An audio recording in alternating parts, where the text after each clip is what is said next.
Hey history buffs, it's Nick Hodges here with part 2 of my Vikings interviews. This one is with the crew, mainly with Michael Hurst, the creator of the show, and a few others that dive into its history.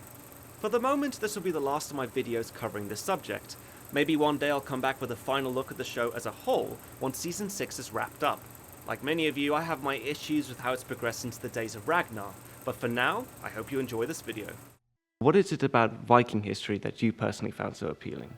I prefer to work from historical material because in some ways my background's very academic.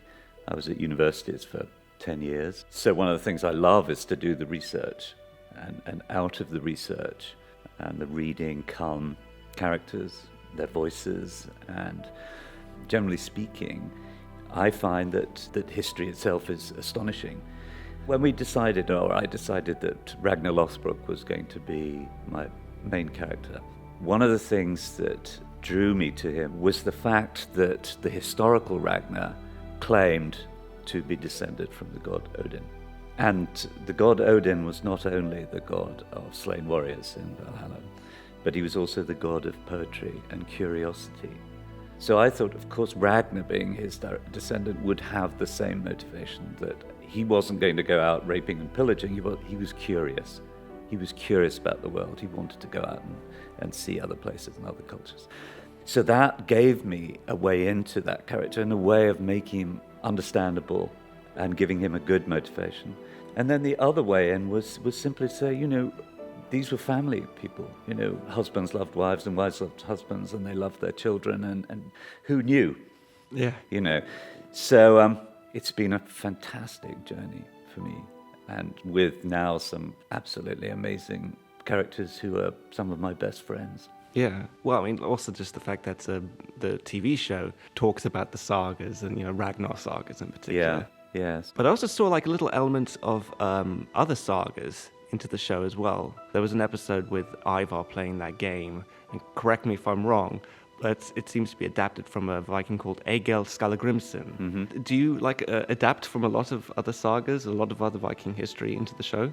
Everything in the show begins with research.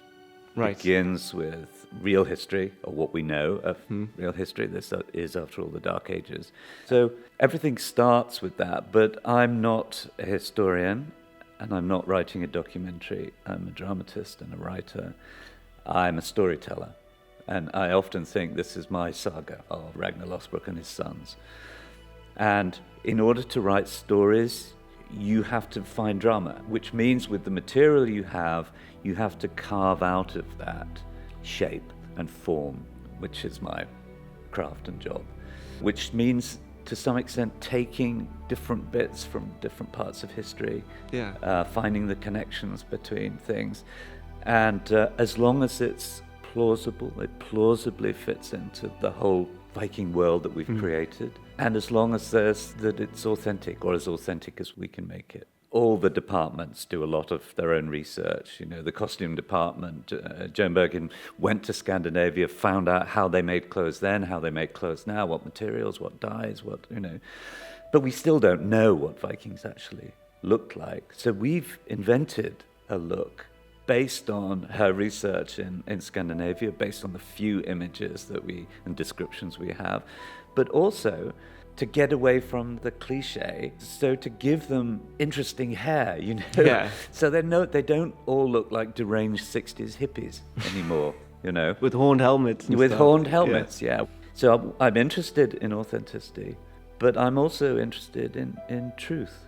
Does it come out of and reflect on the sagas? Which, by the way, the sagas were written after the Viking Age, the end of the Viking Age, were written down, by an Icelandic monk. So that's gone through his imagination as well. It's wonderful because it's ongoing, changing, evolving storytelling.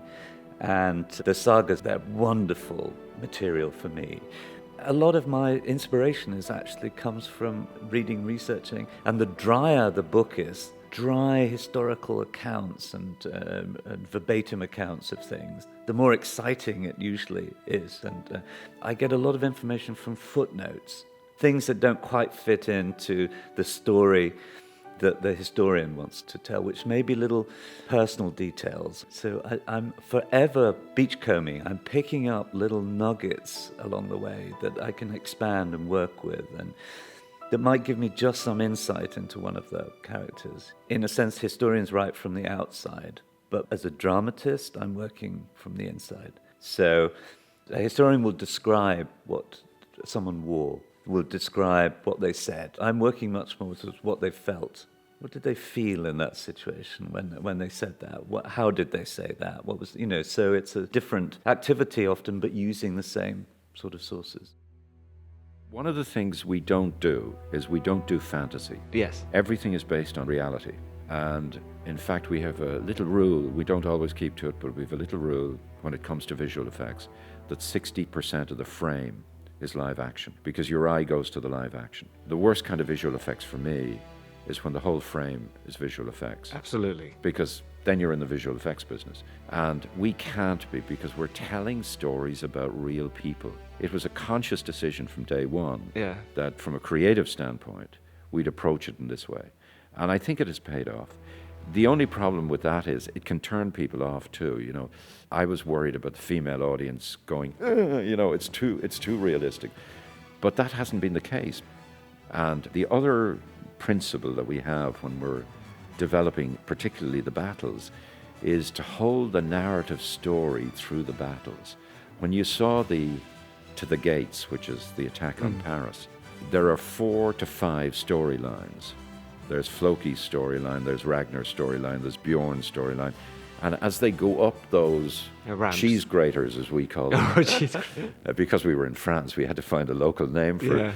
So as they go up the cheese grater, they carry the story with them. So it's not sort of mindless violence. I love the idea that these people were so far advanced of the Christians in the sense that women were equal and they had a respect for women. Look at the way they respect the kind of family structure. That's all true. I mean, the Shield Maidens were a vital part of the defense forces for the Vikings. Yeah. So they were very much ahead in thought. The other thing is, you've got to be passionate about what you're making, because this is a long journey. We're going into our 5th year. So you've got to really love the subject matter, and you've got to feel that there's enough depth to the subject matter that you can examine it from a huge number of angles. Is that why you picked Ragnar's saga specifically? Because Well, not Ragnar's saga. I mean, I see it as a whole family saga. It's generational too. Yeah. And the sons were actually more ruthless. Yeah. Believe it or not. Especially Ivar. Ivar the Boneless is a nasty bag of tricks, He's not pleasant. Yeah, we kind of got a little idea of that, I think, in episode 5, where we see him playing a ball game or something with the other children. And he kills one of the other kids with the axe. And we're like, this is what we have in store for us. Yeah. Well, in that scene, Yeah. that's a frightening scene. And that was to really set up the character of the Ivar character. Tone-wise, that was fairly important. Because everyone sort of looks at him with pity, he's not going to survive long, the run to the litter. Yeah, of course. That was the great advantage, that he had a disability, because that allowed us play with the character to a huge degree. Yeah. And what I think is interesting is that everybody has sympathy for a character with severe disability, yet you don't have sympathy with this guy. Yeah. You actually see the wood for the trees, and you see inside his head. I mean, he's a nasty bag of tricks, but an extremely effective bag of tricks, and very clever. You've known about Ragnar's sons for a while now. Have you been particularly looking forward to this season? Ragnar's... Because it's like starting all over again. They have developed as a race because they've seen other jurisdictions, they've seen other peoples, how they live, how they work, how they die. So they're better informed as people. They're richer in every aspect, not just in the fiscal sense. Therefore, the characters will be richer, and the characters will have more depth. And I think we've more interesting things to do and places to go. And I don't mean places in a physical sense. I mean places of the mind to go. And I think Michael's quite good at that. The spark, he can take it and ignite that spark into a sort of major character and scene. Out of the three old languages used in the show, which is Old Norse, Saxon, and Frankish, which one was the hardest to recreate? I'd say Old Low Franconian was probably the toughest one, in that it was a language that our experts, our linguists and our academics, the team of people that we have who send us all the information, they had to go back to ancient psalms and poetry that was from that time and literally recreated word by word what they believed it would be. Païens sauvages fui, mais ora suis riches vers de grand estre. Ne buene mue de bitcha gimmet gefuzi bimblip vom ne mutter. Fattu ira skat. So when Frankie, who played Sindric, when he spoke Old Low Franconian for the first time on the show, that was the first time in 1,000 years this language had been heard. Lof salitiquert, goda unsa ansti hiroti beskurmum, uk given die sterke Paris, borg fastero Franken, sigite overfallen und wiki antiatis miestis. You speak the language of the Franks. So it's pretty cool. We recreated this language as authentically as could possibly be. And it's funny because people will meet me and they'll say, "Oh yes, you do the dialogue coaching and the ancient languages on Vikings." And I said, "How do you make all that stuff up?" And I'm looking at them going, "We don't make it up. It's real." And they were, "Really? It's actually real?" And I said, "Yeah."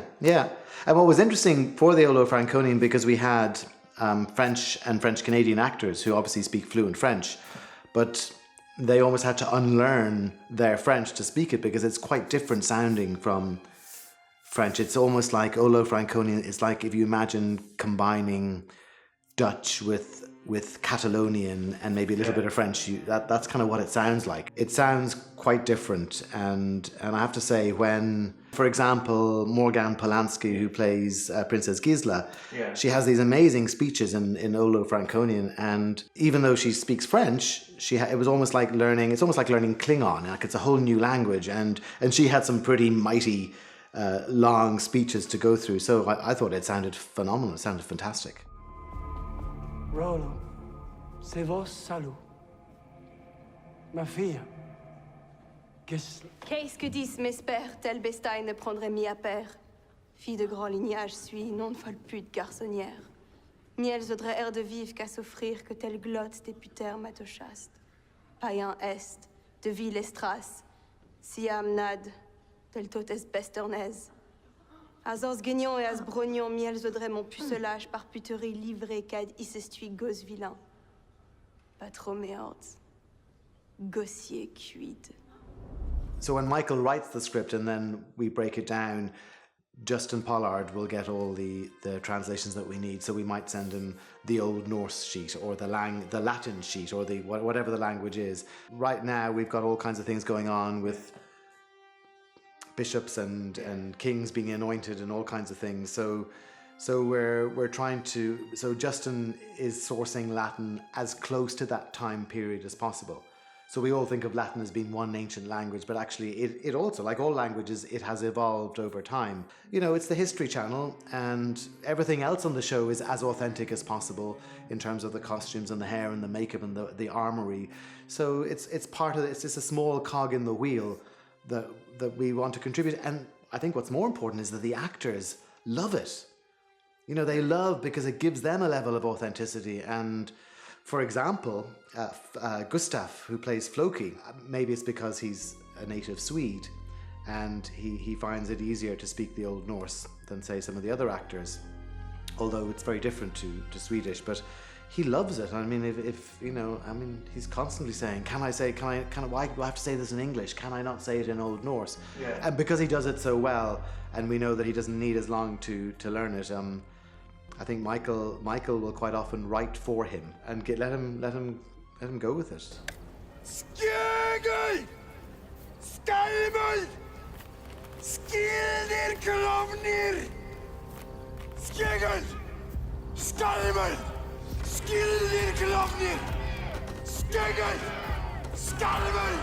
Skilder klovner!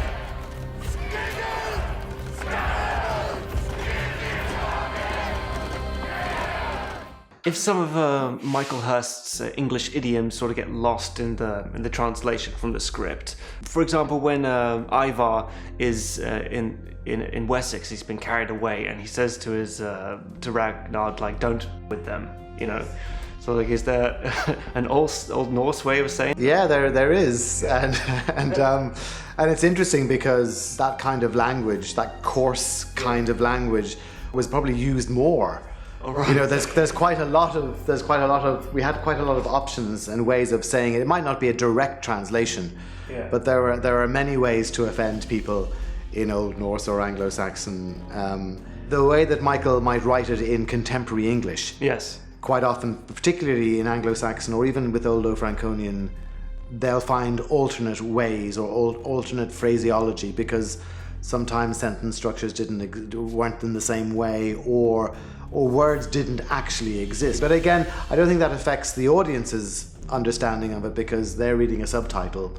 Yeah. But when you can hear the language, when you can hear an ancient language coming alive, and know that it's real, it's as authentic as we can make it. So, you know, when we get things right and people respond to it in that kind of a way, and I think it's really important that people get that recognition. We're actually going out of our way to speak these languages. So it is rewarding. It's rewarding for, I'm sure, Michael as a writer, and for the producers. It's rewarding for us as in dialogue people, but it's rewarding for the actors too, and hopefully for the audience.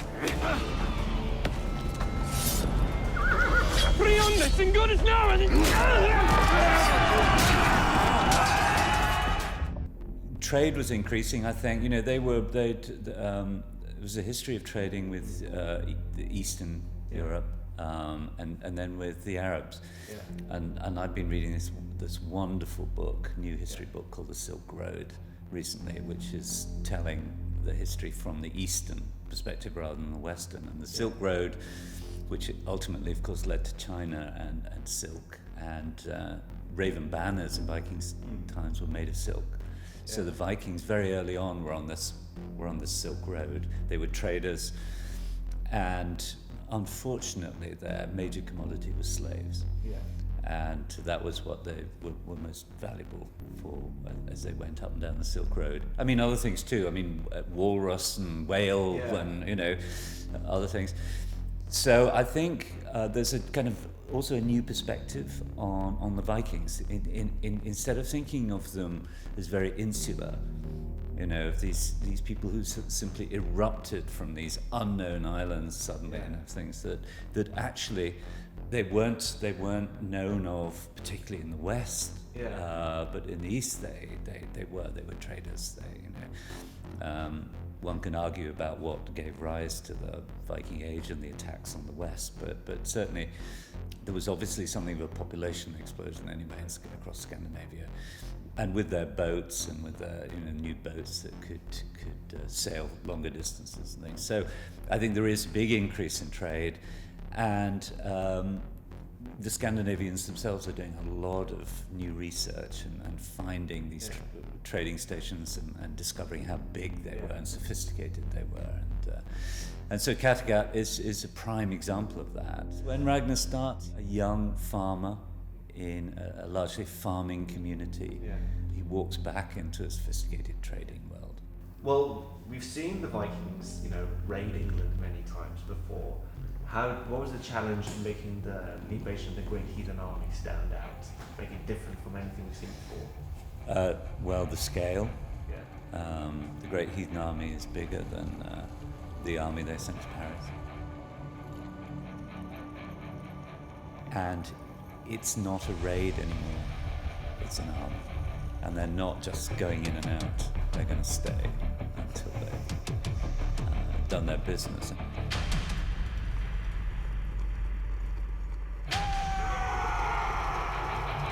God help us. I don't think he can.